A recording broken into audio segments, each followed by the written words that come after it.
Hear me in the World Vibes Radio. Why they my use ya? Not take no talkie. Be careful of some places where you walk. Some no know God, them no read Bible. Then we shoot you down with them rifle. Do not bring no guns, come to town. It's World Vibes, tell them leave that at home. Them better bring love, come to town. It's I say spread the joy around. World Vibes Radio. I'm not taking this, Let's go and teach your youth them. Play some good music, educate them. Yo, check this out. This is Anthony Cruz, and you don't know it's the Diaspora Connection featuring Kabbalah for Jamaicans with Joshua. Keep it locked, man. Blaze it hot. Anthony Cruz to that. Now this is Prophecy, the Judge General out of Jamaica. And whenever I'm on the highways, going through the byways, I always stay in tune to Diaspora Connection featuring Kabbalah for Jamaicans with Joshua. I swear and I honor that I'll find a way to enlighten my people so they can make it through their days. Cause I don't want to see nobody banks, body banks.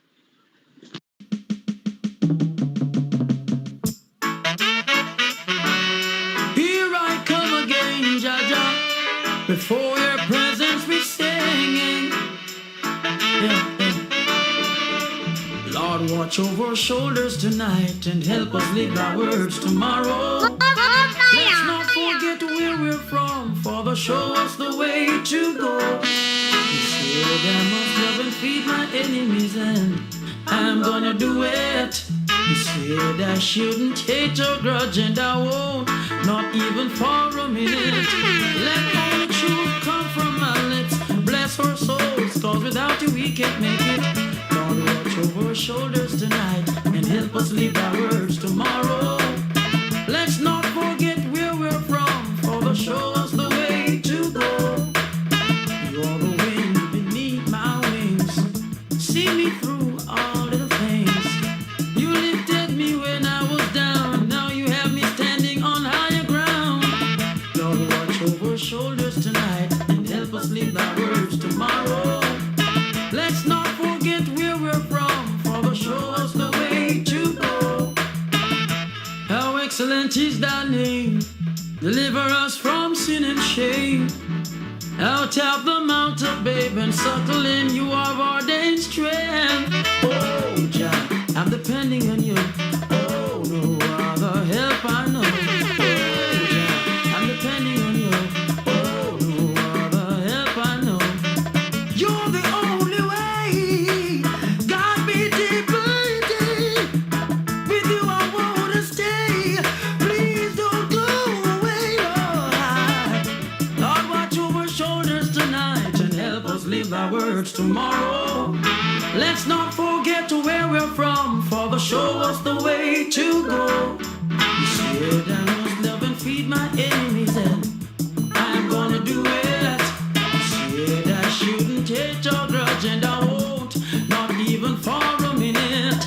Let only truth come from my lips. Bless our souls, Lord, without you we can't make it. Lord, watch over our shoulders tonight and help us live our words tomorrow.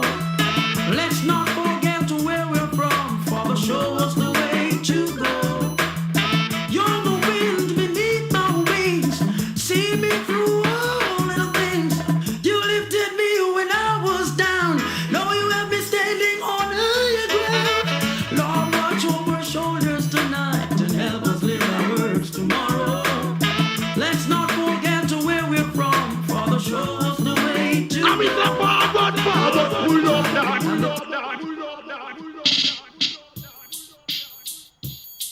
Oh, Jah, here I and I answer to your cry. Yeah, yeah.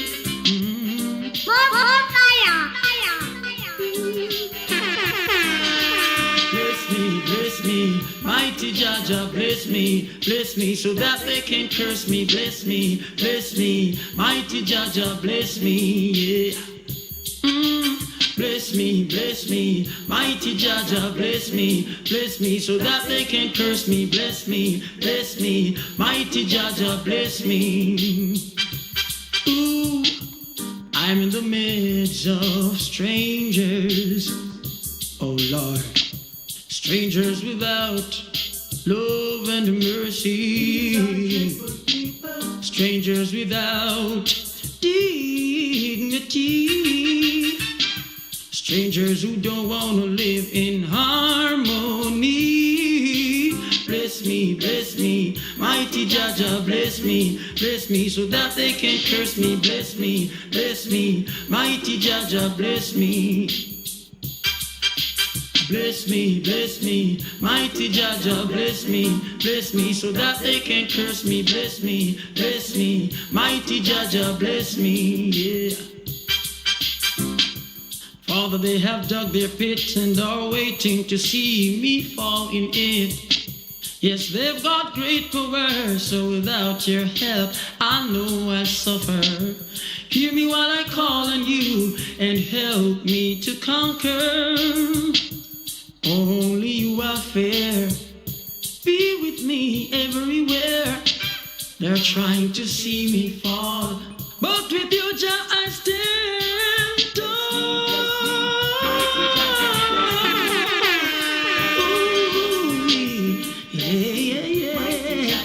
Bless me, oh Jah, bless me. Bless me, mighty Jaja, bless me, so that they can curse me. Bless me, mighty Jaja, bless me, yeah. Why should a man choose to live his life this way, yeah? All you wanna do is fuss and fight every day. Each day you get up, you fuss and quarrel. Oh Lord, dumping your brothers in deep waters and barrels. Sisters informing and sisters, sons murdering mothers. Fathers hate to see the very sight of their own children. Bless me, mighty Jaja, bless me, so that they can curse me. Bless me, mighty Jaja, bless me, yeah. Ooh-wee. Bless me, mighty Jaja, bless me, so that they can curse me. Bless me, mighty Jaja, bless me. Yeah. Bless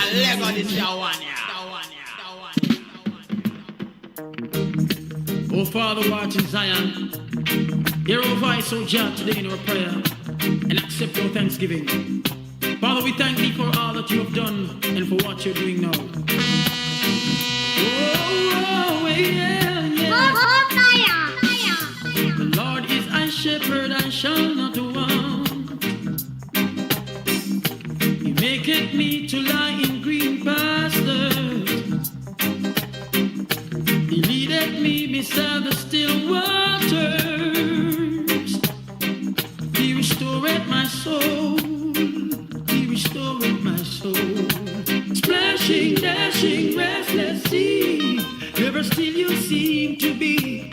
Sometimes angry, sometimes sad. Sometimes you laugh as though you're glad. Splashing, dashing, restless sea. Never still you seem to be. Sometimes angry, sometimes sad. Sometimes you laugh as though you're glad. Little children love you well. Love all the wondrous tales you tell. Love to watch you come and go in the tides that heaven blow.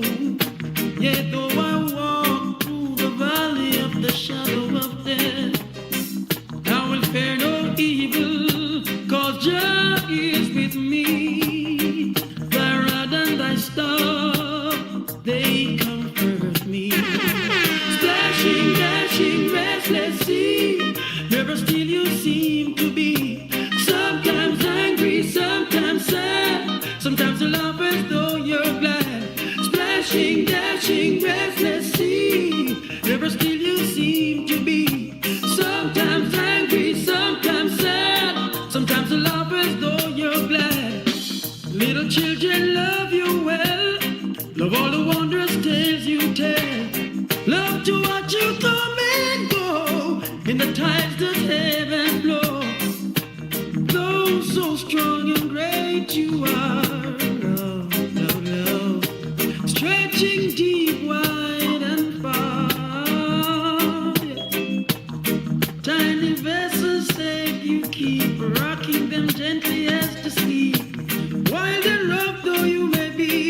When you are angry, mighty sea. When the storm is gone, we find you're still a playmate kind. Splashing, dashing, restless sea. Never still you seem to be. Sometimes angry, sometimes sad. Sometimes you laugh as though you're glad. Splashing, dashing, restless sea. Never still you seem to be. Sometimes angry, sometimes sad. Sometimes you laugh as though you're glad. Little children love you well. Love all the wondrous tales you tell. Love to watch you come and go in the tides of heaven flow. Splashing, you dashing, you restless sea. Never still you seem to be. Sometimes angry, sometimes sad. You're listening to Garnet Silk Showcase here on Diaspora Connection featuring Kabbalah for Jamaicans. Dashing, restless sea. Never still you seem to be. Good evening, everyone, and welcome to another episode of Diaspora Connection featuring Kabbalah for Jamaicans. My name is Joshua, and I want to welcome to our program tonight Brother Sean, Sister Raquel, and Brother Akash. Good evening, everyone. Welcome. Good evening, Brother Joshua. Good evening, everyone. Good evening, good evening, good evening, everyone. Yes. Well, you guys tune in a good night, because Thursday is Lag Boimer, which is the death anniversary of Rabbi Shimon Bar Yochai, the author of the Zohar. And it is also called the Day of the Zohar, because as Kabbalah teaches, on the day that a righteous soul, especially a great one like Rabbi Shimon, decides to leave this world, all of his light and all of his energy is revealed and released into the cosmos on that day. So when cosmically, every time, every day, every year that this day, the 33rd day of the Omer, the Sphira of Hod, Hod Shebe Hod, because there are 49 days in the Omer, and we traverse through the 7, Hesed, Givura, Tiferet, Netzach, Hod, Yesod, and Malchut, and we do 7 times 7. So for each Sphira of the 7, we do 7. So 7 times 7 is 49. And Lag Boimer, the day that Rabbi Shimon decided to leave the earth, is the 33rd day of the Omer. And it's very significant. But most importantly, if we perform the rituals, which is really just study, that evening stay up, because in a sense it's a mini Shavuot. Shavuot is on the 50th day after we left Egypt. And it's the giving of the Torah, which is when immortality was released into the universe for all mankind.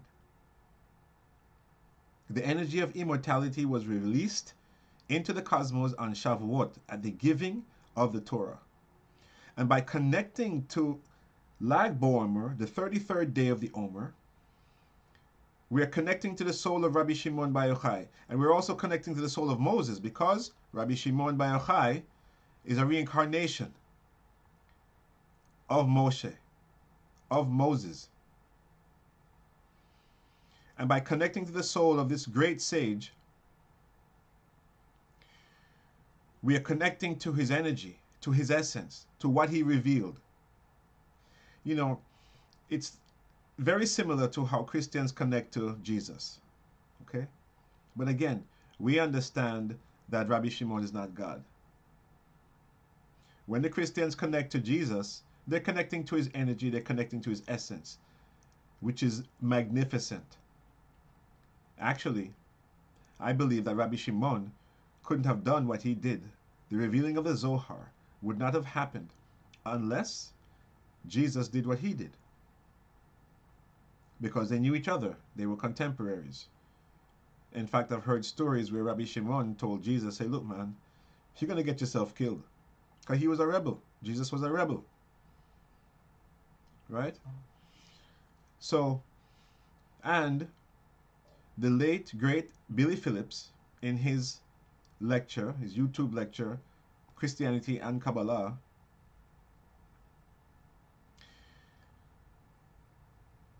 he indicates that the INRI that is written above on Jesus' cross are the initials, not the beginning initials, but the ending initials. You see, Kabbalists had a way of communicating because they had to do a lot of it in secret. And one of the ways that they encoded things was by using the last letters of certain words. Okay? And the INRI, Billy Phillips postulates, represents the name of Rabbi Shimon Bar Yochai.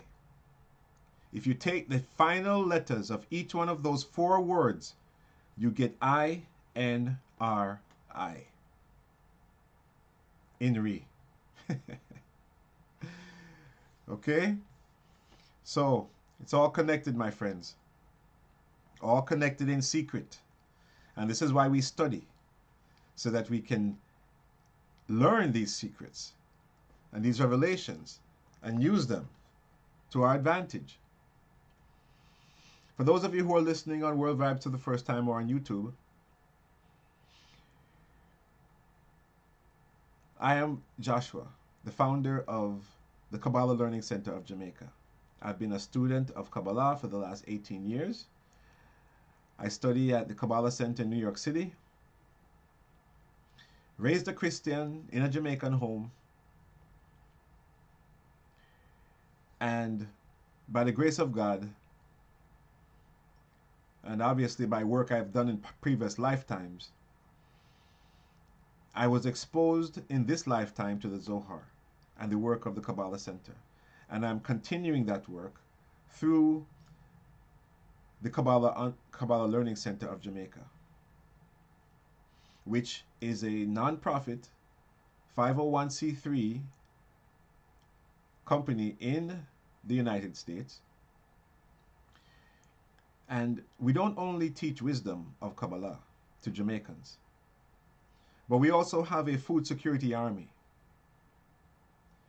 where twice a month we buy and prepare food, cook, package, and deliver food to the homeless in and around the Spanish Town Care Center and the infirmary.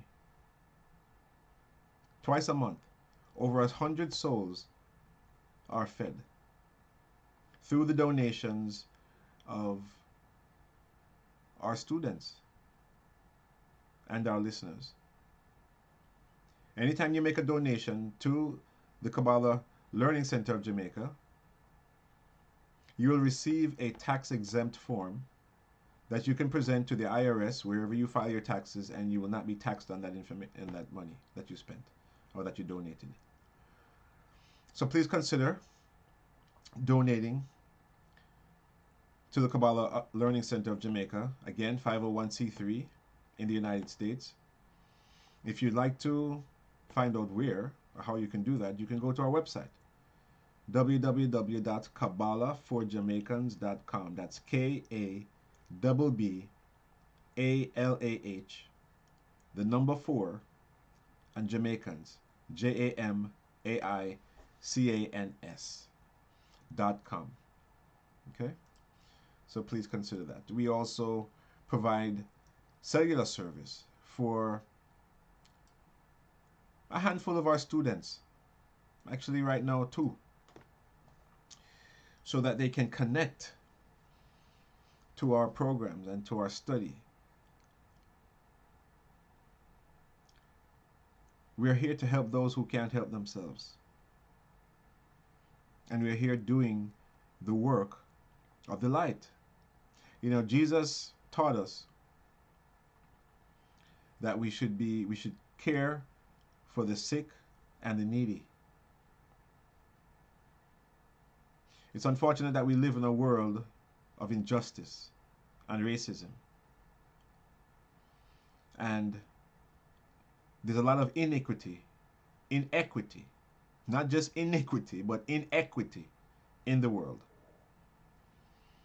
And by feeding the poor, we are generating much light in the universe and kindness. Again, through acts of kindness. And I want to thank Brother Granville Rattigan, who is our captain on the ground in Jamaica, and his group of volunteers for their tireless dedication of this work. Brother Granville, bless up yourself. May Hashem continue to give you the strength and the guidance and provide all for your needs, my friend, as well as your volunteers. So that's what we do. We're on the radio twice a week, Tuesday and Wednesday evening, starting at 8 p.m. Eastern, 7 p.m. in Jamaica. And we go for about an hour, hour and a half, sometimes two. Tonight will be dedicated to the preparation of Lag Bomer, which is Thursday night. And what we do on Lag Bomer is we meet at the center or wherever we are, and we study. We study the Zohar, which was revealed to Rabbi Shimon by the Creator, so that we could benefit from it in this lifetime and in this dispensation. We're going to play a few lectures tonight from some senior teachers, including Monica Berg, Michael Berg, Eitan Yardeni, to help us to understand the importance of this moment in time, this cosmic opening in time, and how we can tap into it and what it can do for us. Friends, this spirituality is an active one. It's not passive. You must study. As the New Testament tells us, we should study to show ourselves approved, rightly dividing the Word of God. We have to learn these secrets so that we can apply them to our lives and live lives of fulfillment and joy and prosperity and health, and to make the world the paradise it was intended to be. My friends, Kabbalah is not a religion. It is spiritual science. Based upon the teachings of the Old Testament, primarily the 5 books of Moses, Genesis, Exodus, Leviticus, Numbers, and Deuteronomy, the Zohar is a compilation of conversations, wisdom, revealed by Rabbi Shimon Bar Yochai, and conversations between rabbis, several other rabbis, Rabbi Shimon being the main one. And it helps us to connect to the energy of the Torah. The Zohar is written in Aramaic, which is a derivative or dialect of Hebrew. It uses the same 22 Hebrew letters, but it is special in that it comes from a higher place on the tree of life. The Torah comes from the area in the tree of life known as Zeir and Pin, but the Zohar comes from a place above that. It comes from Binah. And for those of us who have been studying, understand that Binah is the mother of Zeir and Pin.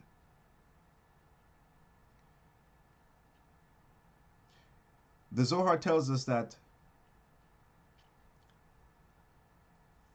the male aspect of the Creator thought, desired, and the female aspect manifested it. Binah is the feminine aspect of the creative force. Abba being the father, and Ima or Bina being the mother. When it says, let us create man in our image and our likeness, it was Bina speaking to Abba, to Chokmah. So let us create man in our image and our likeness.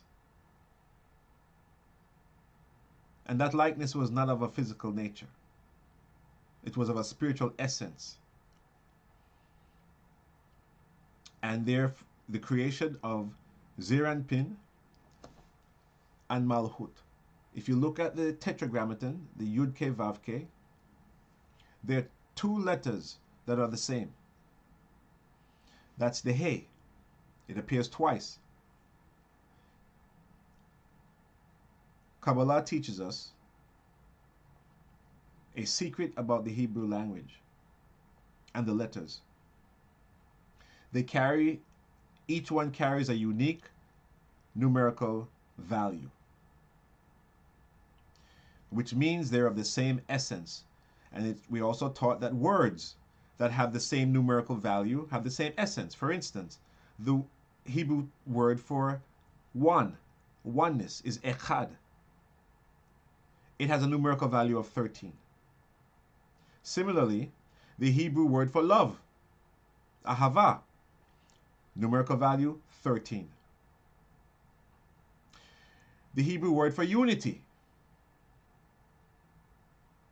oneness, again, numerical value 13, which means that they are of the same essence. So going back now to the Tetragrammaton, the most powerful name of the Creator, okay, the name that was revealed to Moses, the I am that I am,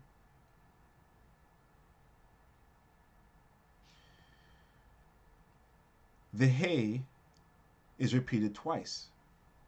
The first He represents the level of Binah. The Yud is Chokmah. The He is Binah. The Vav is Zeranpin. And then the second He represents Malhut. Now, I always said, wow, I said, if what we're taught is true, that the letters have the same essence, that means that Binah and Malhut must have a similar essence as represented in the letters. And the Zohar tells us that Malhut was made using the same imprint. In a sense, Malhut is a concealed Binah. The energy of Binah is concealed in Malhut. When the Creator said to us in Genesis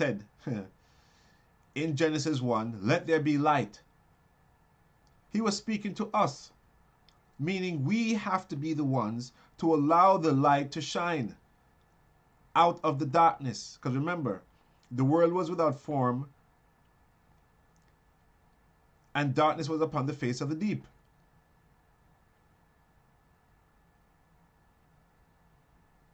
And when the Creator said, let there be light, I know we all get this picture that light suddenly appeared. But He was speaking to us. Because light can only be revealed out of darkness.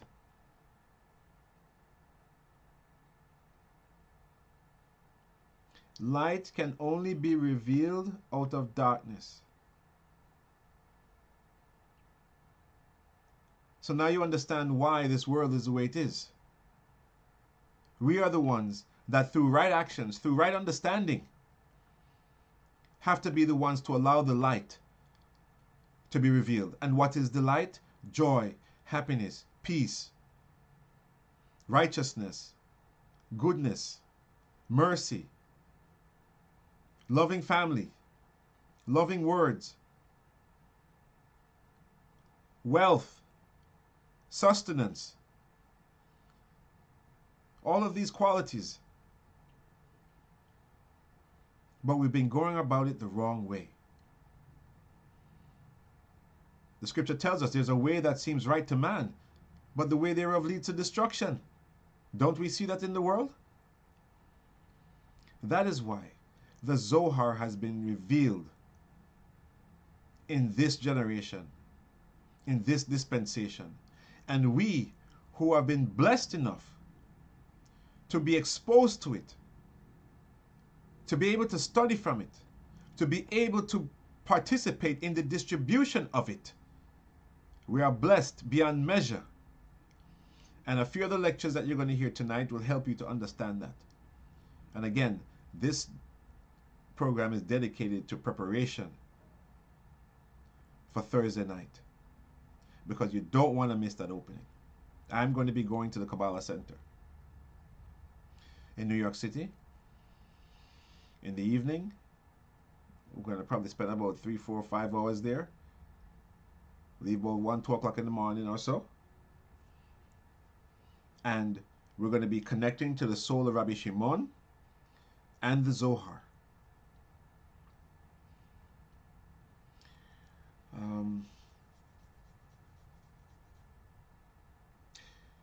And you guys have any questions? And I want, so for future, if I'm talking and you have any questions, raise your Zoom hand, right? So I see that you have a question. And, I will certainly invite you in to speak. But of course, at any time you want to unmute your mic, you can do so as well. So I have a question, Brother Joshua. Yes, Akash. Why is the number 13 such a powerful number? Why? Well, yeah, you explained how it's Love, symbolic. well, Yes. love And unity and oneness. Right. Well, it's not that 13 is so powerful.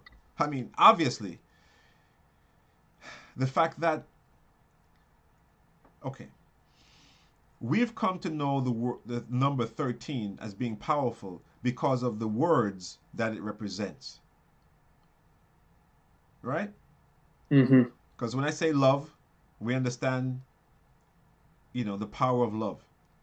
We understand the power of unity and the importance of unity. Right? Mm-hmm. The importance of oneness, togetherness. Right? We understand the value of those words, and therefore when we understand that the Hebrew words representing those concepts, the numerical value is 13, we come to understand that 13 is a very powerful and important number. Mm-hmm. Another reason why 13 is very powerful is because it's 1 above 12. What does 12 represent? Well, 12 represents the signs of the zodiac, the 12 tribes of Israel. It represents a completion, a unit. But it's a unit in a somewhat of a lower level.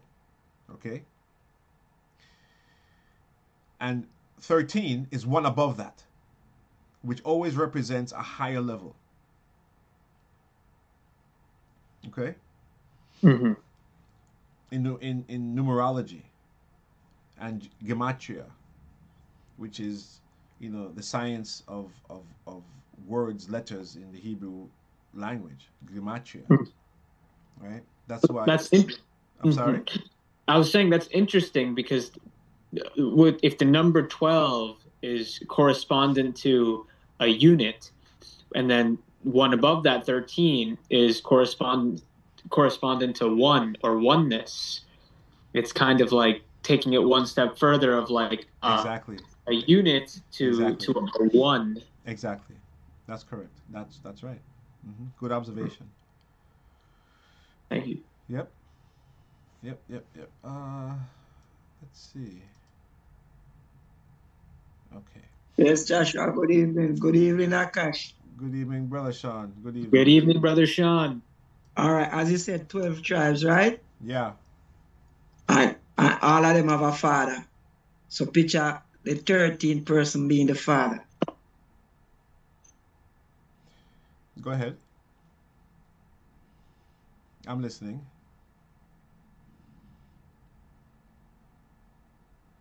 Sean, you there? I think the internet flake out a second on Sean. I want to hear his thought. But yeah, Kash, 13 is very powerful. Who is And you the said the father word of will. the 12? Oh, You went blank for a second there, Sean.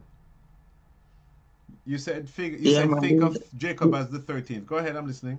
Exactly. So we Why? have Why are we 12 thinking of different. Jacob as the 13th when he actually is the one? Exactly. When you use the word 13, It's it's really three one. with It's really one. three without. Yeah. Okay. I like that. I like that. Unity one. From the one came the 12, and one above the It's three 12. without one. Father, right? Yeah. It goes Exactly. above. So really, yeah. Exactly. So when you say And it's going above the also 12, going above the 12, okay, I see where you're going with this. Going above the yeah. 12 is 13, and the one who's above the 12 is Jacob, is Israel. Yes. I like that. Good So analogy. Good observation. it's a chain of command in Joshua. Yes. That's what life is about. And then if we insubordinate to we superior, we're going to have to pay the price. I like that. Anything You're if you right. go to the workplace and you don't perform how you should, then you have a taskmaster above you that neutralize your negativity. Because it's either you stop or you're going to comply with the rules and regulations. Right. So as soon as man say, God make everything for we already, and we want to go work, it will cause we discomfort, because the Father already create everything for you. So you being a spoiled child want to create for yourself, you're going to cause a mess. Well, So I it's like what you're saying. it's a chain of command still with we not listening to the one soul. Yeah, we need to go above. It actually represents. Okay, for instance, right? Um, during the Hamotzi, at the end of a connection, right? Where they bless the bread and the wine. Yes. You hear them say that they use 12 loaves of bread, which represents the 12 tribes of Israel, which represents the unit of spirituality, a complete unit of spirituality, right? The 12 facets, 12 aspects. They say that the person who is doing the Hamotzi is considered the 13th, which is one above the 12. Similar to what you're saying, Sean, right? The 13th, the one who brings everything together. Because that one was fragmented into 12. Yeah, man, the general, big G. Yeah. That one was fragmented into 12. And when we do the Hamotzi, we're bringing the 12 back to one and rising above. Because if we stay at the 12, we're going to stay locked into physicality and into our nature, right? Naturality. Exactly, being a man. But when Or a you go woman. one above, Or a when you go woman. one above, Yeah. You need to go above that. Rise above. yeah, Rise above that nature. yeah, man, yeah, man, That's what it represents. yeah, man. God is love. Indeed. Oneness. God is love. God is one. God is unified. So Akash, thank you so much for bringing that up. 13, it generated very good discussion. Powerful. And to you listeners, if you ever want to reach us, my WhatsApp number is country code +1 516 965 5700. Again, that's country code +1 516 965 5700.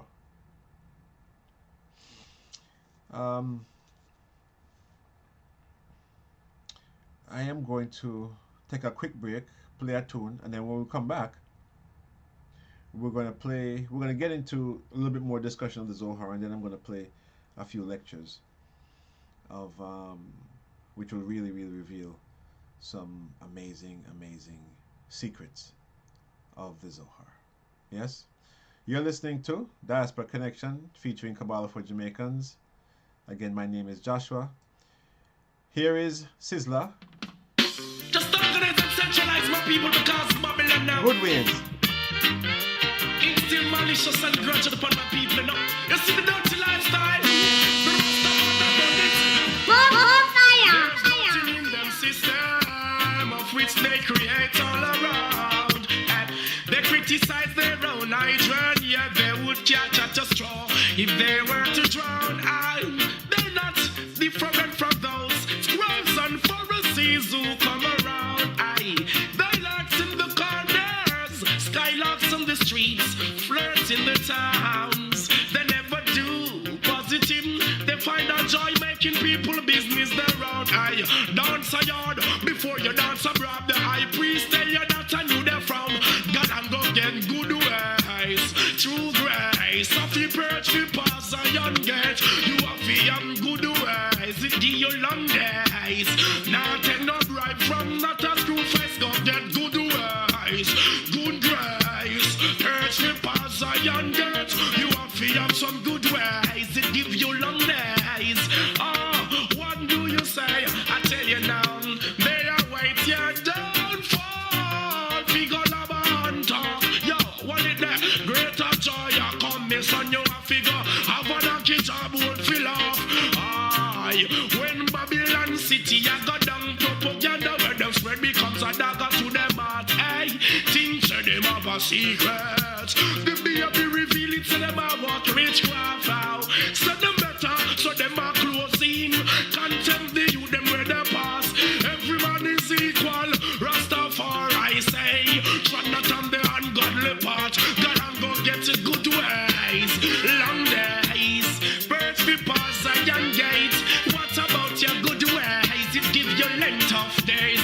Yo, now you taste how you medicine they taste. Yeah, what? Hey, what's them now? I thought about them this, them that. Who slick from who flap? Hey, them some ass Joe Bush and anything else. Where fi come amongst the rubbish and trash.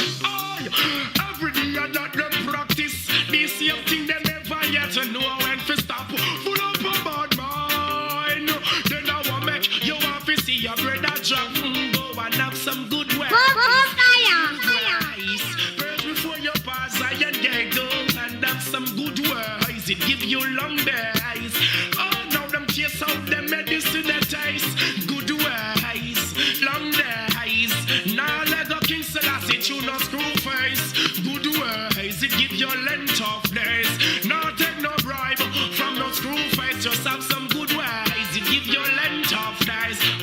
This I want a true face. I tell you now, there's nothing in the system that they'll create around. They criticize their own hygiene, yet they would catch at a spot if they were to drown. Don't you see they're not much different from the scribes and the Pharisees who come around? Wow. You know, there's one line in there where I'm saying, that the people say, Mass Joe Bush come already and tell me the story. So anything else will come, I must say rubbish and trash. Right? What does he mean by that? Sean, tell me what I mean by that.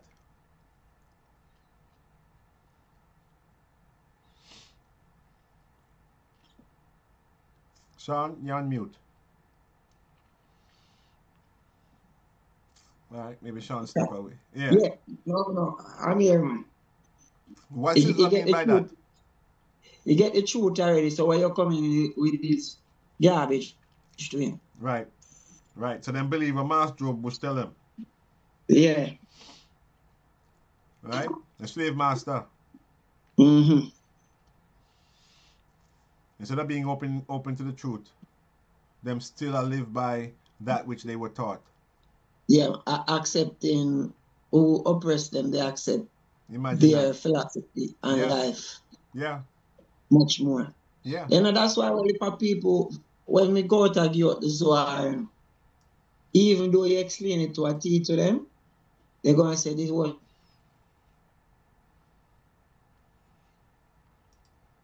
Sean's phone went out again. Internet connection. Yeah. Yeah, people have a difficult time accepting it because it's different from what they know. And a lot of people are not open. Give to us by our, yeah, man. They tell people, you hear me? You just chipped off for a second there. Go again. We heard up until the point where you say when you give out the Zohar. Oh, I'm gone again. All right. Yeah. You see, based off of it wasn't given. Okay. I can see if I can move up. If I can graduate from not having internet service. I'm going to move closer to the box. Well, it may not just be that, it could be just the bandwidth of the area people are using at this time. Yeah, because no, but you see the funniest thing? I was on YouTube and other stuff that, same connection, and they're working. So no problem. Exactly. Exactly. So you see Bush coming again. Yeah. Bush not be attack or a chance to attack. Yeah, for real. But I'm glad to hear that you were giving out the Zohar, Sean, because really and truly that is what it is all about, eh? And with me, Joshua, if I'm say facts and truth and other thing, I go and push it to the utmost because I love positive messages. I love hearing it and I love others hear it too. So the whole way of information, life become easier for us when a man don't know. You understand. That's it. It causes a lot of problem. Yep. A lot of problem. So that's what we're here to do, to educate our people, in matters of spirituality and life, because a lot of people separate spirituality from their lives, and it wasn't intended to do that. Spirituality has been given to us to enhance our lives. You really can't live a fulfilled and enhanced life. Huh? No matter get this wife, they can't get it. Anywhere they can't get their hands on one, get it. Because it helped me a lot. I mean, we will help you too. Once you open up your mind and your soul, you get it. You understand? Yep. So I am going to play a lecture from Monica Berg. And when was this done? This was done last year. No, actually I recorded in 2022. So this is very significant. I'm going to love you to hear this from Monica Berg, who is the wife of Michael Berg, the spiritual director of the Kabbalah Center and the son of the late Rav Berg.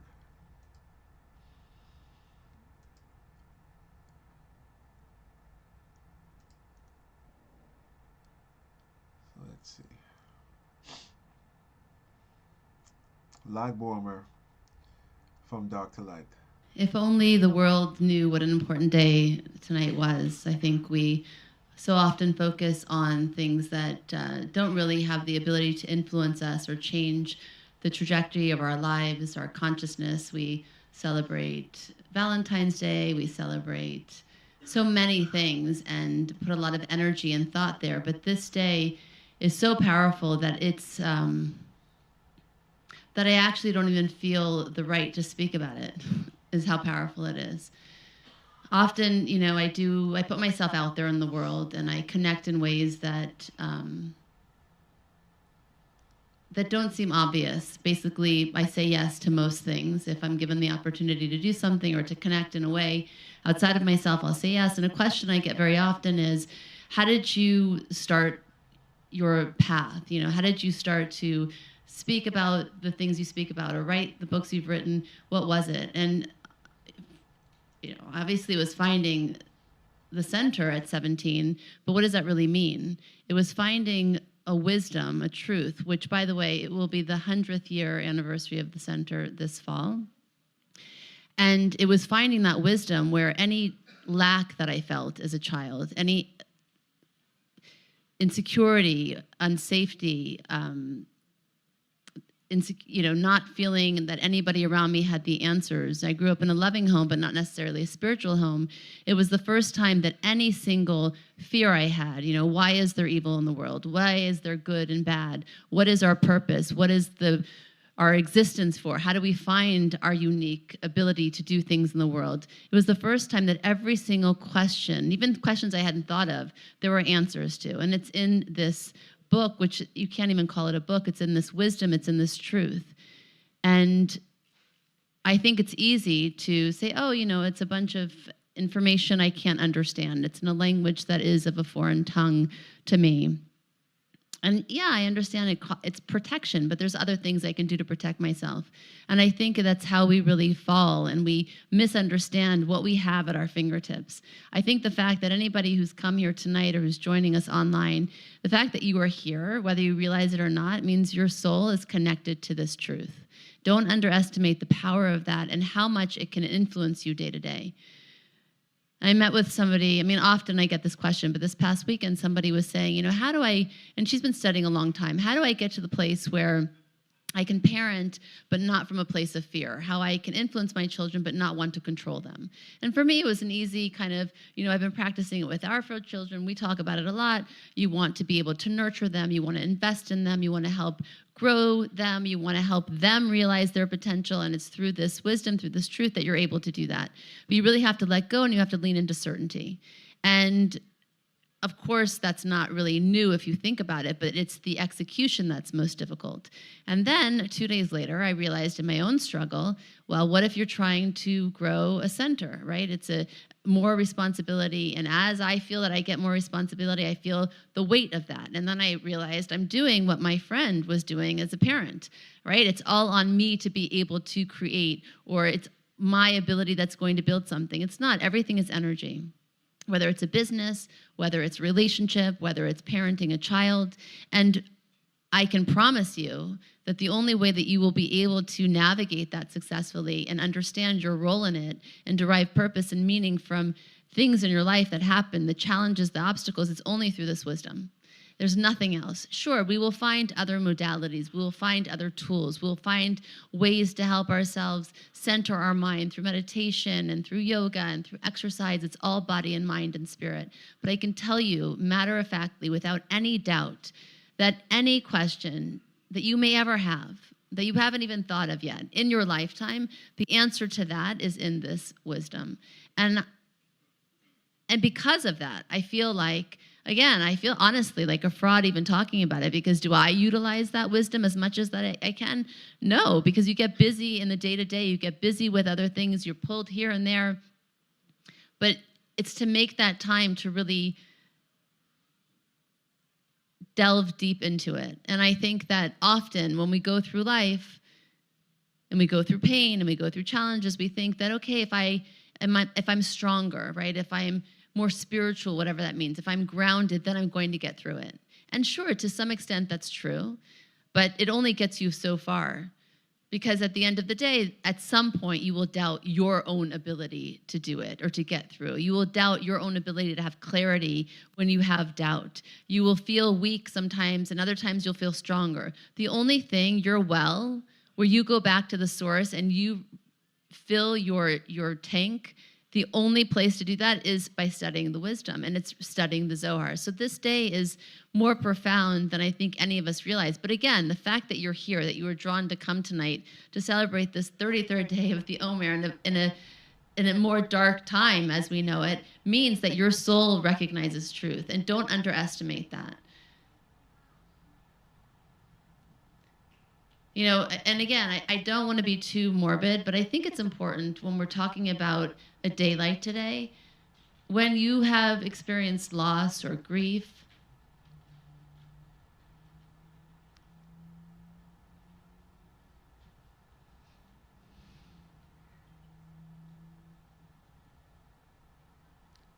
or challenges of your own or pain, you can get stuck in that emotion. And I had the thought today also, when we lose people, sometimes we hear they left before their time. They didn't live out their life. They left too soon.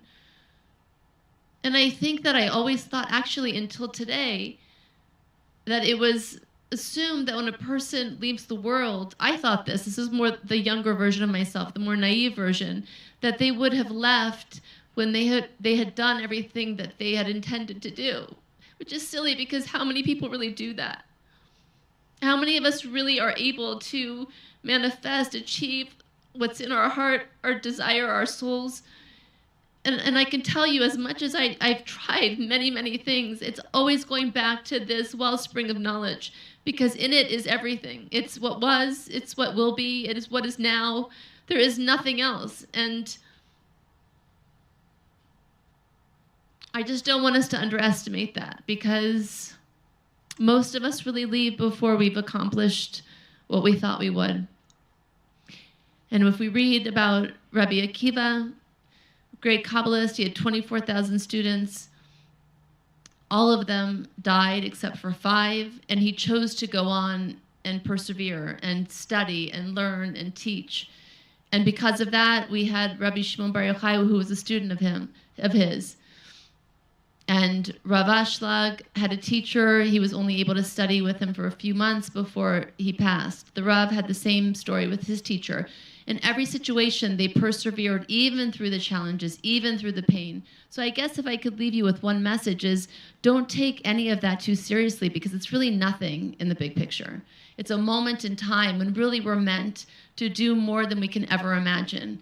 And in order to do that, it's to go back to the wellspring of truth and knowledge that we have the blessing and the merit to have access to. I tell you, when I heard this lecture from Monica the first time, I was like, wow, she's spot on. Spot on. This was from when, Joshua? Well, it says that it was recorded originally in 2022. 2022, okay. It was published in 2024, last year. You could hear how big her heart is when she feels the empathy for others. Yeah. And but wow, she made some very, very big points. And I mean, if she summed it up. Eh? She summed up everything right there. Yeah. Yeah, I mean,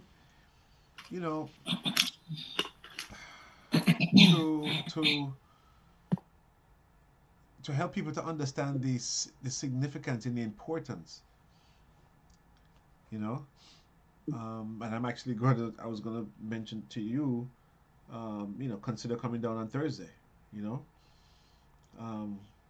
because it's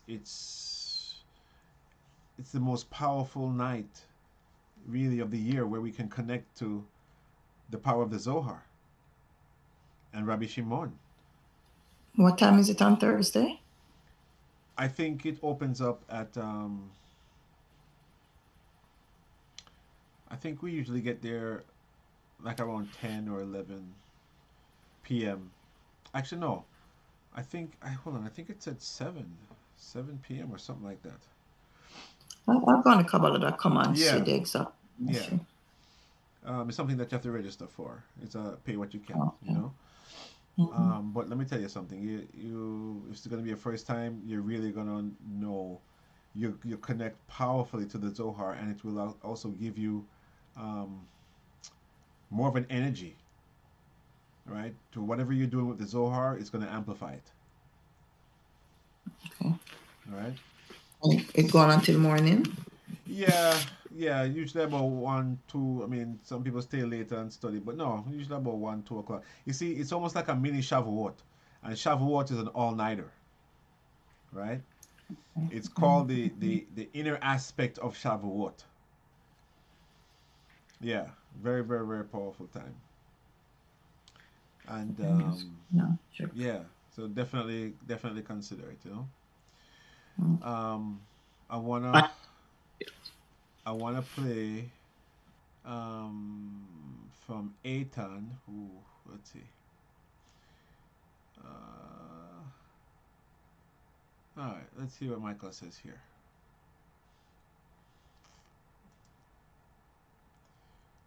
As we are preparing for Lag BaOmer, I'd like to share with you some consciousness and understanding and what we can do to prepare for the most powerful connection, and also as it relates to hopefully inspiring all of us to do even more to bring the great light of the Zohar to the world. We know that the seed moment of any revelation, of any light, is its most powerful. In the seed, you can have everything. You have to awaken everything. For us, Lag BaOmer is the birth, the renewal of the birth of the light of the Zohar. The light that is going to be revealed to us and to the world on this Lag BaOmer is different than what was revealed last Lag BaOmer and this past year. So there has to be a renewal of connection, a renewal of light as it relates to our connection to the Zohar. And I want to remind myself and all of us something that the Rav, my father, made clear throughout his life. I remember countless and countless moments around the dissemination of the Zohar, the light of the Zohar in the world, the joy the Rav showed when the first English translation volumes went to print, the joy the Rav had and the desire the Rav had to send Zohars certainly to all the places in the world that were experiencing or have seeds of darkness within them. And I was thinking and reflecting about my relationship with the Zohar, especially as it relates to the Rav, my father. And I've shared this before, and I've shared this in some of our books, but sometime after the Rav left this physical world, I had a dream with the Rav. And in that dream, the Rav did not tell me something I did not know before, I didn't hear before. But for me, it was, the Rav would use this phrase often, an ancient phrase, makebe patish. It was the final blow that really crystallized forever for me my understanding around the Zohar, and I hope it does this for you as well. In this dream that I had after the Rav left this physical world, the Rav came to me and said, it's all about the Zohar. It's all about the Zohar. A very simple phrase. And that's something, again, that I was new because I had heard this and experienced this for years upon years with the Rav. But hearing it in that way, with the clarity of voice that the Rav had, for me was the culmination, crystallization of a truth that I hold on to forever. And therefore, I want all of us, as we come to this Lag BaOmer, to really awaken this clarity that everything that we came to do in this world, both individually, and all the goodness and light that we need to reveal in our world, all comes back to the light within the Zohar. And therefore, at the foundation of the center's work, and hopefully of each of our individual work, is both to connect to the light of the Zohar and to do everything we can to disseminate its light in the world. The light of the Zohar, and specifically as it's reawakened for us on Lag BaOmer, is the light to live a life beyond the realm of nature. Yes, the world goes on in its path, and if we're not careful, our life goes in a routine. But that's not why we are in this world. We are in this world to create a life for ourselves and a change in the world that is beyond nature. The most powerful tool that we have for that is the light of the Zohar. And therefore, as we prepare for Lag BaOmer, as we prepare on Lag BaOmer, this has to be our focus. I want to live a life beyond nature. I want my blessings to be beyond the norm. I want our world to be elevated out of its normal state of chaos into a higher realm of light and blessings and peace and goodness. And I know that the most powerful tool that I have, that we have, that the world has, is the light of the Zohar. And that's what we want to awaken. With that, I'm reminded of something Rav Ashlag told his students in the early years of their study. Rav Ashlag, as many of you know, the founder of the center, the first person to really reveal all the secrets of the Zohar to the world. He says to his students who were studying with him, I want you to know that more powerful than your study with me, more powerful than your study of the Zohar, is anything that you can do to assist its dissemination to the world. More important, they were studying with the greatest Kabbalists certainly of our century or centuries, maybe ever. But he said, the study, powerful, important, not to diminish its importance, but not as powerful, and therefore not as able to awaken a life beyond nature as what you can do. In his days, it was both donating to the printing of the original translation of Rav Ashlag, the Sulam with the Zohar, and also going around the world to disseminate the books, the light of the Zohar. More powerful than any personal connection that you have. And of course, it makes all the sense. We know in Kabbalistic terms, there's two forces, receiving and sharing. And receiving is important. We all enjoy receiving. We all do receive both physical and spiritual gifts. But where is the greatest light? That which we share. So certainly as that comes to our relationship with the Zohar, how will you be more connected to the essence of the light of the Zohar on this Lag BaOmer and for the rest of your life, certainly for the rest of the year, to be able to live a life beyond the norm? Yes, you have to make your connection, your study, your constant, hopefully daily connection to the Zohar. But more powerful than that, to connect to the Zohar, is asking yourself, what am I doing to bring this light to others? Because by bringing the light of the Zohar to others, I will awaken more of the light of the Zohar for me than any level of connection that I personally receive from it. And therefore, Rav Ashlag told the students the simple truth. Important that you study, that you connect to this great light in order to bring great blessings into your life. You hear that? Greater than studying the Zohar is you giving it out and spreading it to more people. But more powerful is what are you doing on a consistent basis to bring this light to others, to bring this light to the world. And I'm also reminded of something that I mention often, but it's important, especially as we are preparing our soul, our vessel for Lag BaOmer. The Rav, in his early years of studying with his teacher, Rav Brandwein, asked him a very straightforward question. We know that Kabbalistically, and those certainly who were true Kabbalists, as Rav Brandwein, and as the Rav developed into, there is what's called Kabbalah Masit. You can call it magic. It's translated as practical Kabbalah. And the Rav, when he began, he understood two things from Rav Brandwein. One, that it's important to study, but second, that it's more important to raise money and to disseminate this wisdom. So as the Rav began that process, really for the first time in his life, trying to raise money to have people dedicate the publication of the Zohar, he asked his teacher, Rav Brandwein, he says, can I tell them that you will use practical Kabbalah, maybe amulets, all kinds of different things that I can give them, that I can promise them, if they help the support, the dissemination of the Zohar, that you will do for them. Rav Brandwein corrected the Rav and hopefully awakens for all of us a very important consciousness. He says, I don't deal with practical Kabbalah. I'm sure he knew it. I'm sure he could deal with it. He says, basically, because I don't need to. Because I have a much more powerful tool. He says a crazy phrase to the Rav. You can promise anybody who assists in the dissemination of the light of the Zohar in the world, financially or otherwise, anything they want.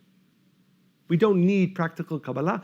All we need is the dissemination, to be involved in the dissemination of this greatest light in the world. Guys, do you hear this? Can it be any more clear? Now it's whether or not we believe it or not. I'm saying for myself, for all of us, why am I excited for this Lag BaOmer? Because I am going to deepen my commitment and hopefully my ability, and then in the next 12 months, actually manifesting greater dissemination. Why? Because I remember what Rav Brandwein, the great Kabbalist, told the Rav. You don't need magic, you don't need practical Kabbalah. You want to have the blessings, whatever area, health, business, family, spiritual development. Don't need any magic or tools other than one question. How much more can I do to disseminate this great light of the Zohar in the world? And then, as in the words of Rav Brandwein, promise yourself anything. Promise yourself anything. And therefore, as we come to Lag BaOmer, I want to awaken all of us to a greater commitment. Do whatever you can, especially in the days leading up to Lag BaOmer, on Lag BaOmer. Not because, it's the right thing to do, it's a powerful thing to do, it's a spiritual thing to do, but I need to live a life beyond nature. One solution. What am I doing to bring the Zohar to one more person, to 100 more people, to 1,000 more people, to 1,000,000 more people? We set a goal to disseminate 1,000,000 Zohars, a crazy, outlandish number, but we have reached almost halfway towards that goal. We have so far this year disseminated over 400,000 Zohars. The Zohar tells us, Besifra da yifkun Yisrael migaluta. This is the tool, this is the light that will change both our individual lives and our world. All we need to do is to dedicate and rededicate and re-energize ourselves in all ways that we can to get the light of the Zohar revealed in the world for our family, for our friends, for the rest of humanity. And therefore I call upon all of us. One of the important focuses for the center, for our students in this Lag BaOmer is not just a general dissemination, but also to make sure that every one of our students is inspired and awakened to make sure that every single one of their family members, near and far, every single one of their friends has a Zohar. So I ask you to practically make a commitment that there will not be one member of your family that doesn't have at least the Zohar, or the sacred Zohar, or the set. Not one friend of yours that does not have a Zohar, a sacred Zohar, a Pinchas Zohar, a sacred Zohar, or the set, or the amulet, or the locket with the Zohar. We have to make a greater commitment, because as we look in the world, it is clear that there are no practical solutions. Yes, you have to work in the natural physical world to try to find solutions, but the true solution is the revelation of the greatest light of the Creator through the Zohar in our world. And therefore, the greatest preparation for ourselves individually is to make sure that we do everything we can and redouble our efforts, physically, spiritually, to bring the light of the Zohar to the world. And therefore I call upon, as I remember the words of Rabbi Shimon Bar Yochai, the words of Rav Ashlag, the words of Reb Brandwein, I call upon every single one of us, including myself, do more, give more. There's nothing more powerful that we can do, that we must do for ourselves, for our family, and for the world, is to do everything we can, whether it's through donation, whether it's through volunteering in the Zohar project, whether it's through our own connection, but make sure that you're making a commitment to do more. And Bezrat Hashem, with these commitments and with these actions of donation, of volunteering, of dissemination, we will see in our own lives and in the world a change manifested by the great light of the Zohar. Besifra da yifkun min galuta. Only through the revelation of the light of the Zohar into the world will our own lives and our world be transformed from a world of chaos, of darkness, into a world of light and goodness. Bezrat Hashem. Chag Sameach. Well, there we have it, folks. Again, can it be any more clear? Akash, I heard you mention that you're going to try and make it on Thursday. My friend, it would be the best investment you make into your life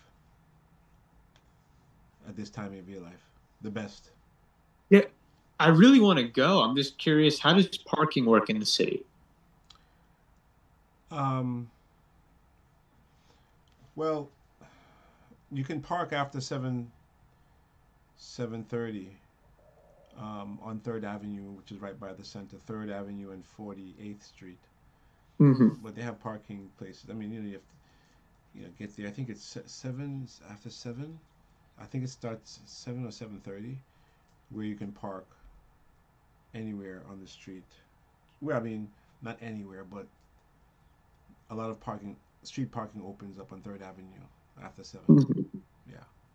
And then if I heard correctly, it goes from Thursday evening up until Friday morning? Yeah, we're there for a couple hours. I mean, you can leave whenever you want to. Let me see. When does it... I think I saw 5:10 in the morning. Oh, okay then. Yeah. It's let's see. But if you can do that, you do that. If a person can't do it, it is. Let me see. Here. I don't wrong, I cash get the full experience, yes. If you can do it all night, do it. You know, if you're not here. 7:45 opens up.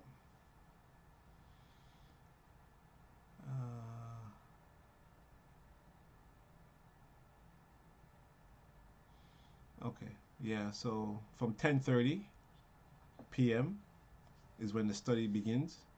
So doors open up and we have some refreshments at 7:45. They always have a band or some people playing music starting at 8:30 p.m. and then consciousness like what you just saw, and more information about the Zohar project, what's been going on around the world, and then starting at 10:30 is the all-night study. So it's until it's until you don't have to stay until 4:45 because you won't be particularly joining the morning connection and morning prayers. So I usually don't stay. But I come home and I'll do my prayers at home. But yeah, that's the schedule. Yeah.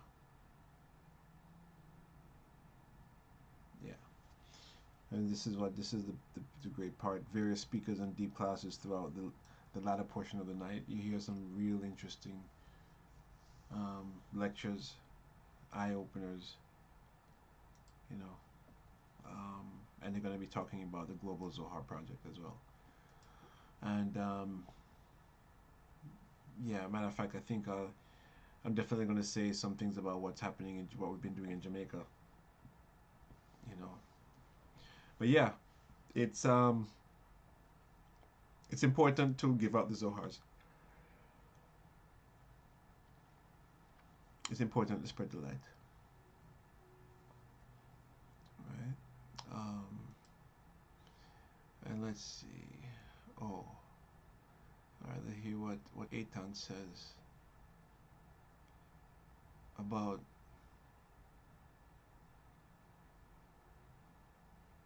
being a remover of darkness. So Michael says here.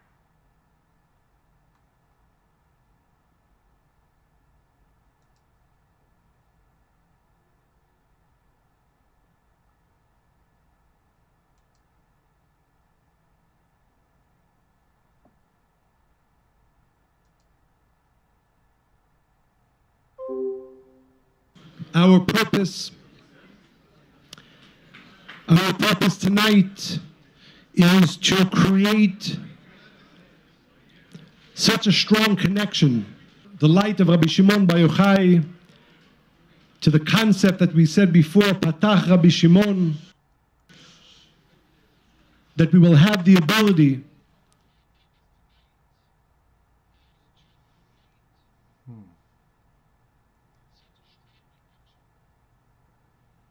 always and in all areas to open up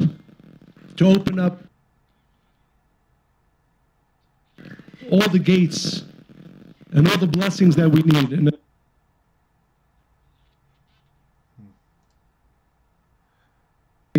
I will repeat this over and over tonight, as I do to myself. You don't want to miss the opportunity, Chas v'shalom, to maximize your connection on this day to the opening of all the gates that you will need for the rest of the year. So I'd like to share one more teaching from Rav Ashlag about Rabbi Shimon Bar Yochai. There's a story mentioned, it's mentioned in the song that we just sang, that Rabbi Shimon Bar Yochai, it says he purified the city of Tiberias. He purified the city of Tiberias, of Tveria. So Rav Ashlag asked the question, we know that in our world what we call purity and impurity represents either a connection or disconnection to the source of what's called death. When a person's soul leaves their body, for most people, it creates an energy of lack. And that, the Kabbalists teach, is very difficult from a home or from any place that it happens to remove that energy of lack. So the secret, Rav Ashlag says, when it says, Tihar et ir Tveria, as we say in the song, which is that Rabbi Shimon Bar Yochai purified, it is because at the essence, at the core of the work of all the great souls, and in this case, the work of Rabbi Shimon Bar Yochai, it was the following. And again, we'll read these words from Rav Ashlag, which again, hopefully, as I said, for me and for all of us, tonight is not about hearing any information or even wisdom. It's about elevating to a new state of connection to the light of the Zohar, to the light of Rabbi Shimon Bar Yochai. So he says, Kol hatikunim v'ha'avodah shel hatzadikim. What is all the work of all the righteous souls, and of course, predominantly the light and the work of Rabbi Shimon Bar Yochai, leva'er tumat mavet, to remove from our world the force of death, the force that brings, of course, an end to physical life, but really the force that brings an end to anything in our world. Tumat haklipot, all the forces that cause us darkness and lack. We know that that's not part of the plan, but it's a part that we experience all the time. וזוהי כל המלחמה של כל הצדיקים שבכל הדורות. And this is the battle, really of all of us, but they're called the righteous or the elevated souls, or those who really take it upon themselves. If you ask Rabbi Shimon Bar Yochai, what are you doing in this world? What's your desire? What do you want to accomplish? He would say, I want to remove the force of death from this world. I want to remove what's called the force of the klipot, of negativity from this world. Ad gmar hatikun, until the end of the correction, ubila hamavet lanetzach, and to remove death forever from this world. Of course, as we said before, we can use the light of the Zohar all the time that we need to open up gates. But the real purpose of the Zohar, and the real purpose of the life of Rabbi Shimon Bar Yochai and the energy that we're connecting to tonight, is the ability, because that's the goal, of course, to remove from our world all the forces and sources of darkness and light, lack, and death. And to at least begin to diminish the forces of negativity in this world. So that the light of the Creator and all the blessings that come with that should be able to flow more and more. So when it says that, for instance, Rabbi Shimon Bar Yochai, he purified the town of Tveria, what it means is that this was really the essence of his life. And that, of course, again, is the light of the Zohar. Why do we say you don't want to go anywhere without a Zohar? Because the force and the light of the Zohar, if there's darkness, it goes away. Whenever the light of Shimon Bar Yochai and the light of the Zohar is revealed, its entire purpose is to remove more and more what's called the klipot, the negative forces, the tumah, the negative forces that bring any lack that exists in our own lives and in the world. So what we want to today, tonight, is for each one of us to more strongly have the ability to remove darkness. But again, you have to live with this consciousness. It's easy in life, certainly for those of us, but even for those of us who spend most of our time in spiritual pursuit, but certainly for those of us who don't, to forget, why am I alive? Why are you alive? Why are we all alive? In truth, for only one reason. Only one reason. To remove darkness. To remove darkness. Wherever there's lack, wherever there's pain, certainly wherever there's death. And there's no more powerful tool to enable that work than the light of Rabbi Shimon Bar Yochai and the light of the Zohar. Hear it. So, what I want all of us to ask, because tonight, as we said, is a night to keep asking.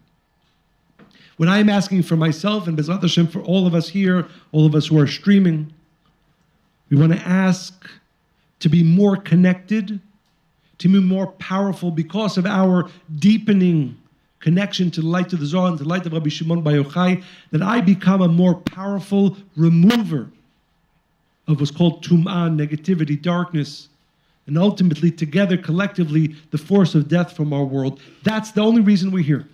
The tzaddikim, yes, Rabbi Shimon Bar Yochai understood it in a way that unfortunately most of us do not yet understand it. But what we want to ask for tonight is to be able to live consistently with the consciousness, my work in this world, your work in this world, the taher, to purify the world from all the forces of negativity and darkness. And there's no more powerful support for that work than the light of the Zohar. So we want to ask, as I said again, tonight, yes, we will be sharing some words, call it wisdom or teachings, but really, tonight is a night of experiencing and asking for more. And for me, and Bezrat Hashem, and I ask all of us to be awakened to ask, why do I want to live? What is the real purpose? Yes, we all have accomplishments maybe that we want to do and other things that we want to have in our lives and accomplish in our lives. But at the core, our purpose in this world is to remove darkness and collectively to remove the ultimate darkness. That's the secret of Rabbi Shimon Bar Yochai. That is the secret of the light of the Zohar and why we must connect to it consistently. Because that's why I'm in this world. I want to have both the understanding, the desire, and the strength to be a remover of darkness from this world. And all of that, the understanding for that, the desire, and the ability to do that, you draw tonight. You draw tonight. Throughout this evening, again, we'll be sharing more thoughts, more desires, but as I said, it's one of these nights. Grab every moment with consciousness, with desire, with request. You will see. I can tell you personally that I've experienced it, and I'm sure many of us have. Maximize every moment of this day, this great day of connection, And now we, again, as I said, we want to awaken our desire for the real purpose of our lives, which is to remove darkness. And then we want to awaken both the desire to do it and the strength to do it with the greatest remover of death, the greatest remover of darkness that has ever existed, Rabbi Shimon Bar Yochai, manifested in the light of the Zohar, Bezrat Hashem.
And there we go. So, how was that? And today is the 13th day. Well, today is the 13th day of the month of May. Yes. But Thursday is the 33rd day of the Omer.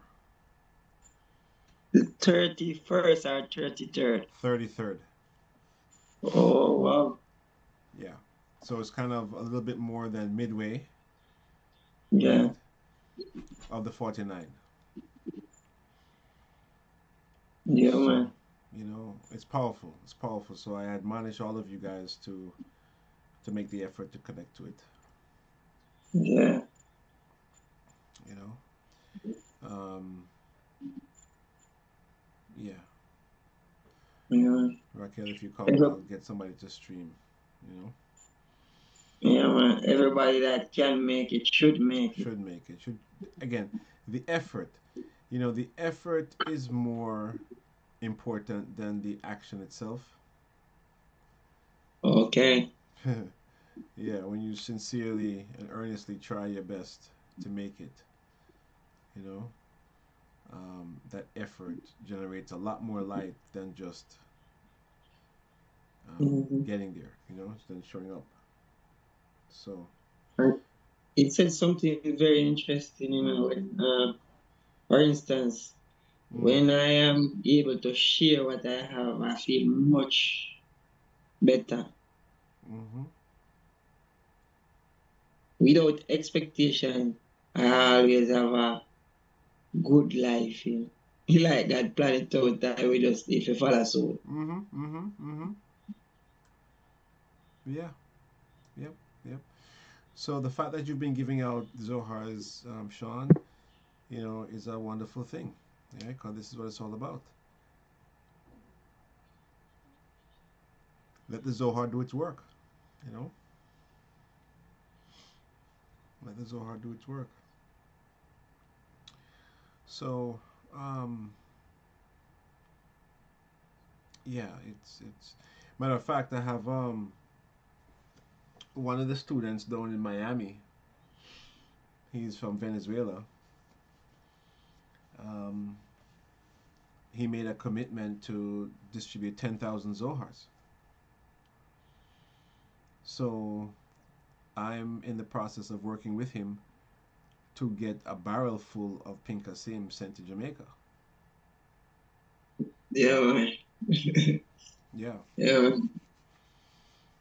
as we And speak. we are a central point too because Say, basically say again? Caribbean, Oh, no, Jamaica. Mm-hmm. Jamaica is that, yeah. Yeah, We yeah. get a lot of stuff coming from Jamaica through the Jamaican waters anywhere. I don't Yeah. know. Mm-hmm. Mm-hmm. So a perfect location. And Venezuela is a nice country too.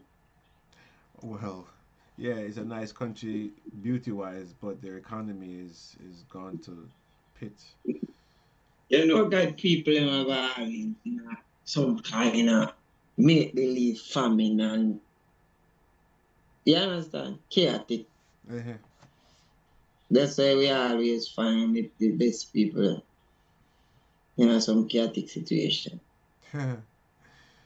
Well, because cream always rises to the top, Exactly. you know. Exactly. Yeah, yeah, yeah, Because before long, I can tell you when Jamaican really catch on to this thing, a wildfire for them. You understand? yeah. It should Show be. them get, show them find, so them get trick already, them kind of slow coach about it. They rather stay with the evil with them know. So them say, Yeah, that them say yeah, they yeah. rather stick to the evil. Yep, yep, yep, yep.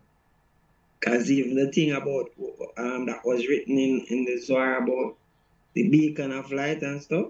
Uh huh.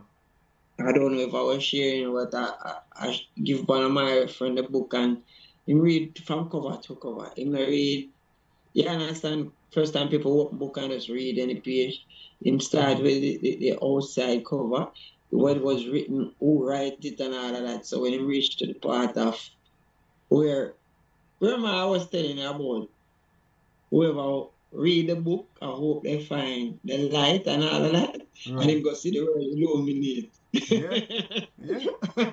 The first thing come to it's a illuminati book. Look at that, eh? So I say, Judge, so you just stop the saying Yeah, and read the yeah, yeah, cover and yeah. then put up more information. Think it have something to do with Illuminati. Exactly. Mm-hmm. So Mm-hmm. start laugh. Yeah, sir. Yeah. But before long, I'm a virgin, so I know I'm more interested when him see we constantly right. use this material. So just have to give him a little time. Yeah, yeah. The truth will reveal itself. It just need a little time and for who have time for it. That's it. And some people don't want to hear none time, not just you can't force them. No, and there's no coercion in spirituality. So Exactly. let's see what the Rab says here.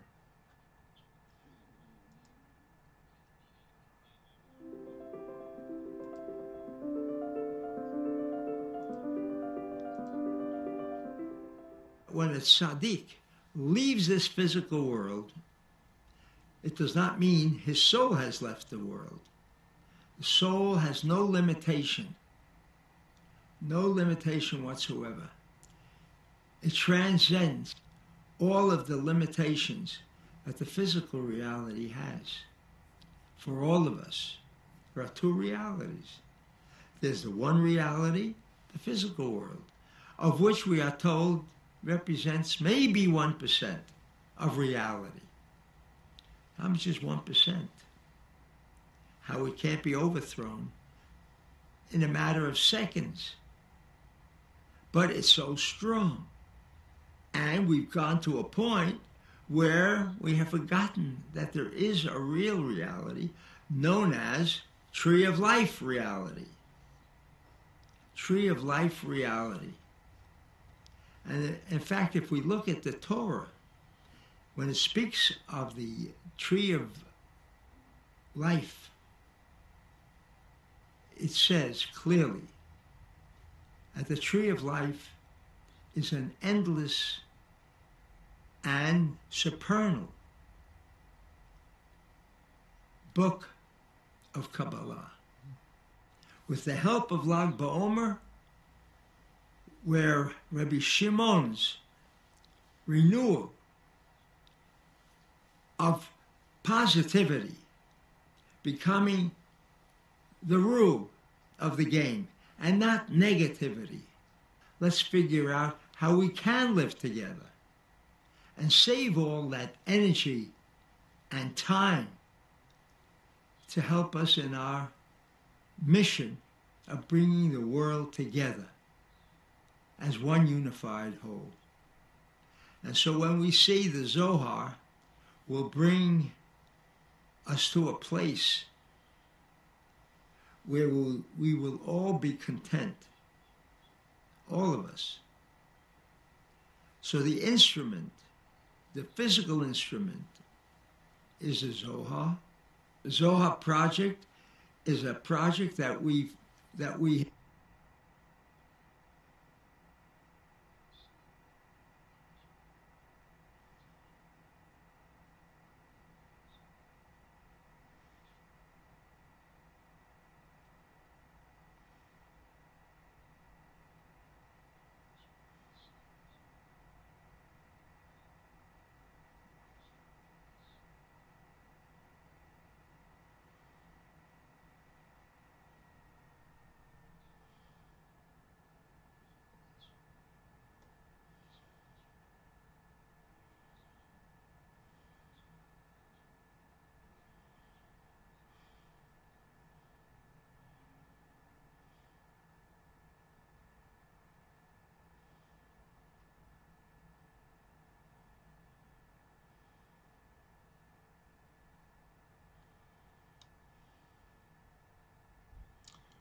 So,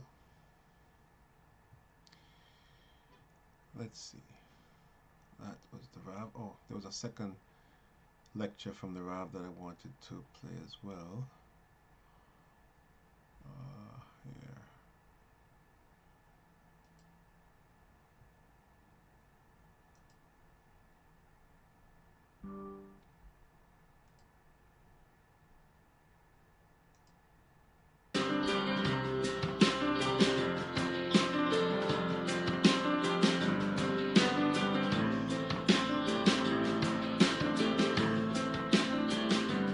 On this day, he chose to leave this world.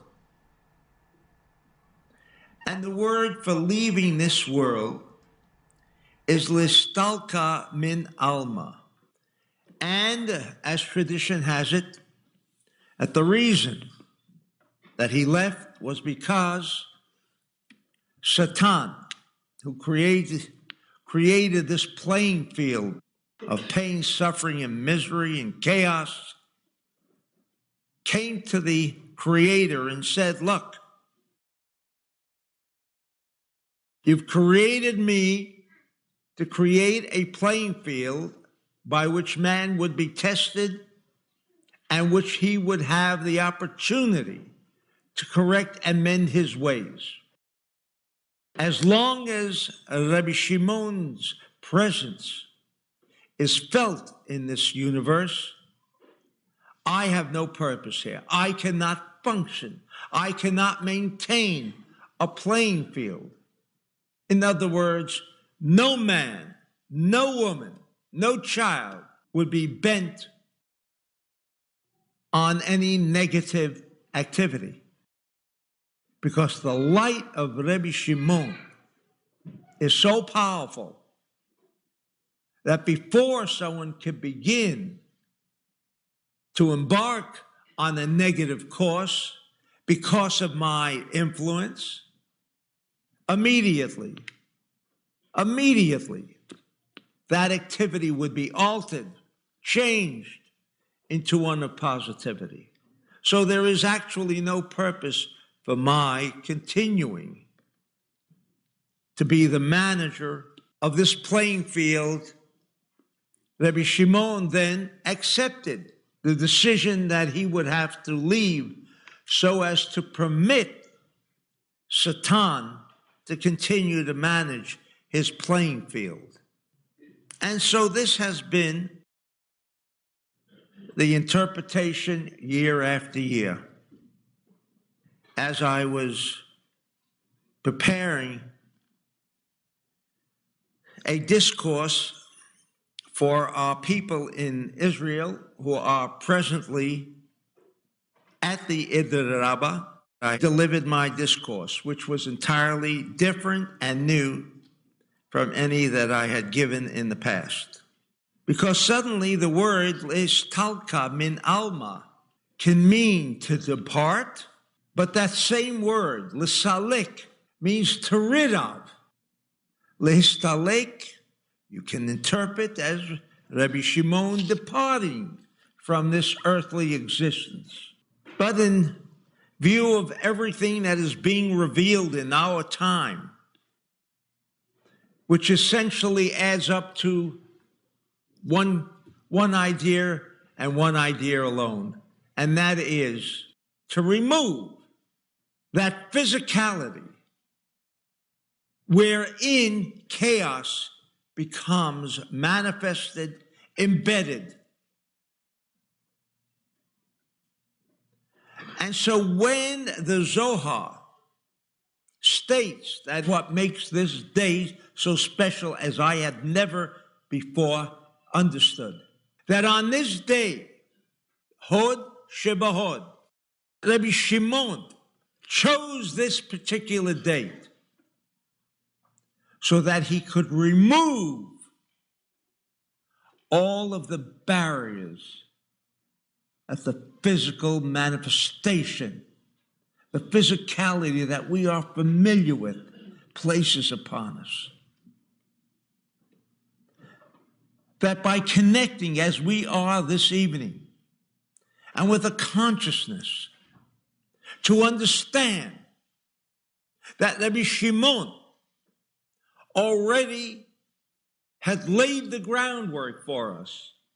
He had indeed shown and proven the way in which we remove not physicality, but the obstacles of physicality. And with this idea, just to understand it somewhat and a bit deeper, this physicality, the instrument that prevents me from walking through that wall, is negative. But Rabbi Shimon could walk through that wall. Why?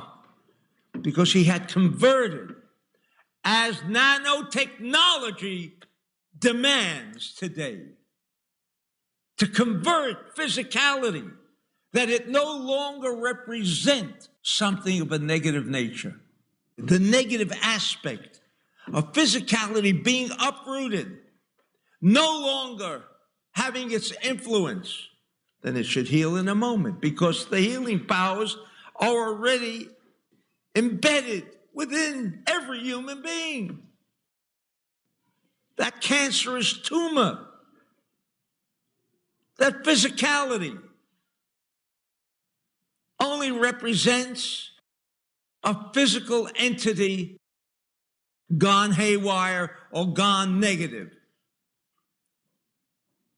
But with Rabbi Shimon's support today, we can convert, and it was meant to be converted, nanotechnology, force of physicality, which has plagued mankind since the sin of Adam, has now finally met its day.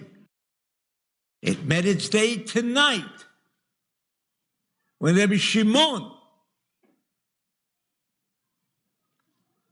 influenced, established the precedence of removing all negativity from every physical entity that exists on this universe. And this was the idea of the splitting of the Red Sea, taking out the negative aspects of the Red Sea. And consequently, it could not drench the clothing of the Israelites as they walked through. Now, that's a new concept, because we are so familiar with what water can do in its rage. It can flood, create disaster. But that is not what it was meant to be at the time of creation. It was only after the sin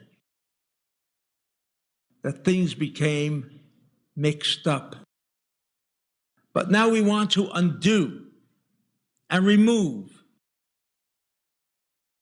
that mixture of good and evil.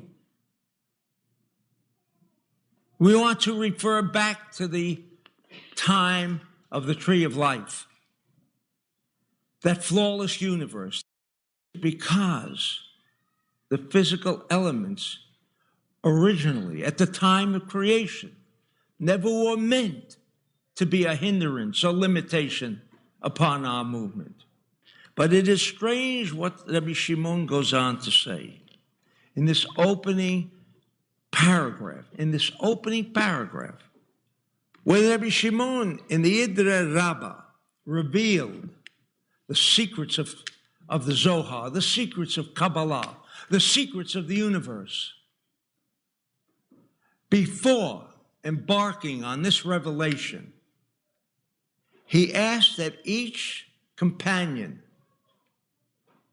embrace the one next to him.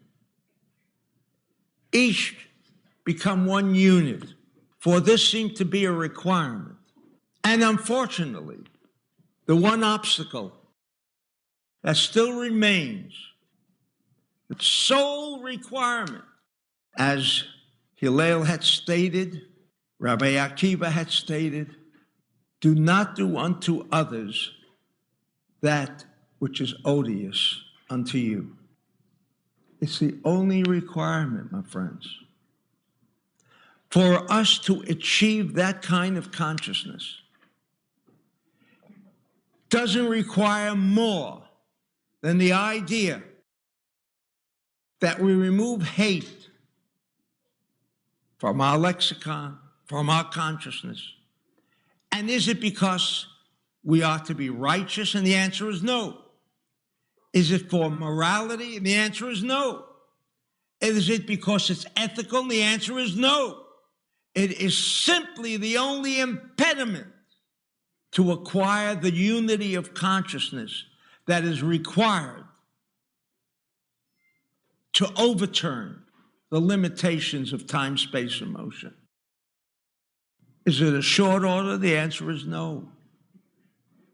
Is it difficult? Well, it must be, because for millennia, mankind just doesn't seem to be able to come up with either a desire or a conviction to stop hating. But with the support of Rabbi Shimon tonight and many of the other tools that we are being furnished with, we have access into that power. It is ours to be taken, to be understood, and to be enjoyed, only because since the sin, Rabbi Shimon restored the positivity of all physicality in this universe. It is only through perpetuation by hatred that the work of Rabbi Shimon does not become revealed.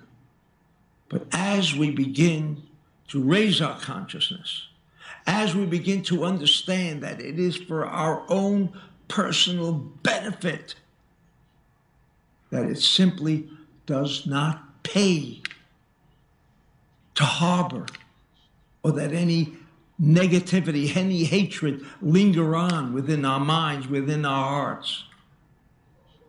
The time is here and now. The job had been done.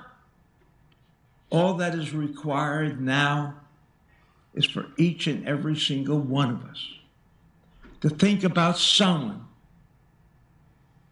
whom we think ill of and say, that condition, that situation, that circumstance is not going to prevent me from removing the chaos that already had disappeared on this day of Lag BaOmer with Rabbi Shimon.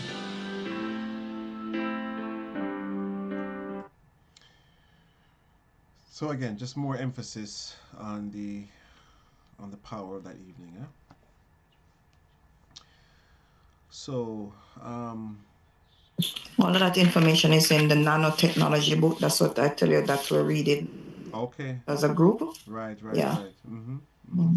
Yep. Good. Yeah. So, any questions? Any observations? Any comments?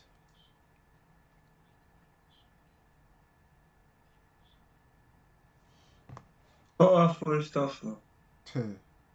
As I always say, simple but powerful. Indeed. So we have a 10:30 Zohar reading so half hour from now. Those of you listening on World Vibes Radio will hear it, as I will be broadcasting it live.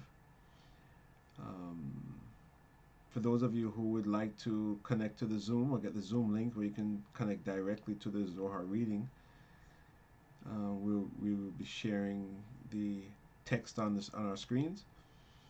And if you'd like to read, you can read after, listening to how certain words are pronounced and that sort of thing. You can contact me at country code +1 516 965 5700. Again, country code +1 516 965 5700.